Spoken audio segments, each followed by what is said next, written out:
Just want to say welcome to this channel. It's been a crazy last 48 hours.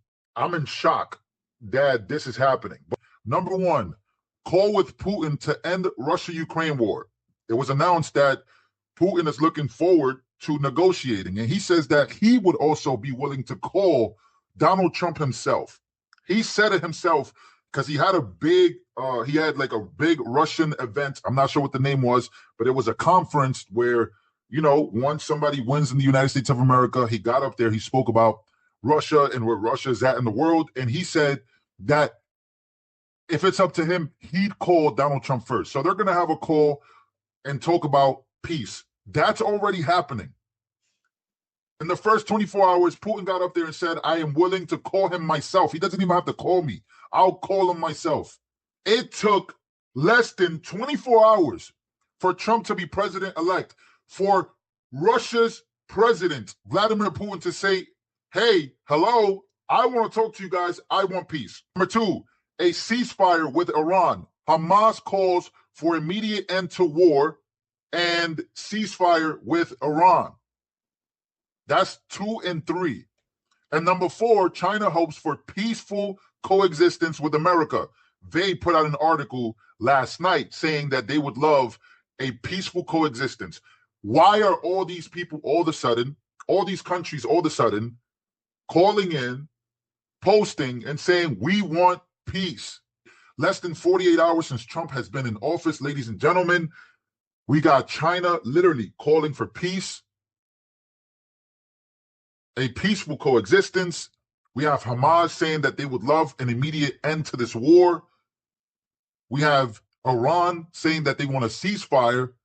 And we have Russia, Ukraine about to end. These are things that are happening today, right now, in the United States of America.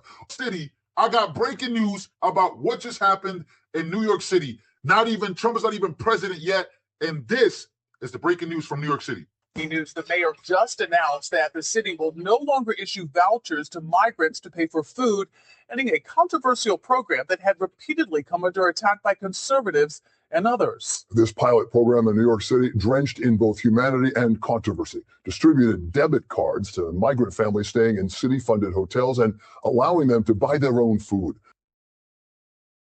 Not even sitting president yet. And they're already ending the benefits for illegal migration. Ladies and gentlemen, I'm not making this up. There is a downside to this, and I told you guys, evil will always try to prevail. Because I believe in Jesus Christ and because I believe in God, we will win. We will win. Everything will be good. But it's about to get crazy in the United States of America. I want you guys to be prepared for this, because if they are no longer getting vouchers and free food and free stuff, at some point, you got to ask yourself what's about to happen and how they want to handle this. But ending these vouchers is about to make a lot of people mad. The so-called Immediate Response Cards pilot program was designed to help feed migrant families who'd found themselves in New York with no way to afford food. The one-year contract provided what the city described as culturally relevant food to 2,600 migrant families, allowing them to basically buy what they wanted. Family of 4 with two kids under 5 got about $350 per week to cover food in a program the city said would actually save taxpayers millions a year. It also reduced food waste. You may remember the food the city had been providing in migrant shelters was seen as not culturally sensitive to the needs of some migrant groups, and it ended up just going to waste. For more than a year, the city was groaning under the weight of more than 200,000 asylum seekers. Officials say the migrant population has actually reduced lately. In fact, a massive shelter on Roosevelt Island is in the process of closing. They're leaving because they know that the government lied to them. They're leaving because the Democrats were using them as pawns. A lot of these people came here because the Democrats told them that they were welcomed here. They had caravans coming all the way up, and Mexico just let them through. And our government let them in. But a lot of them are leaving because they know what's about to happen. So like I said, I think that there's going to be some bad. I do. But a lot of them are leaving because they know that the Democrats lied to them.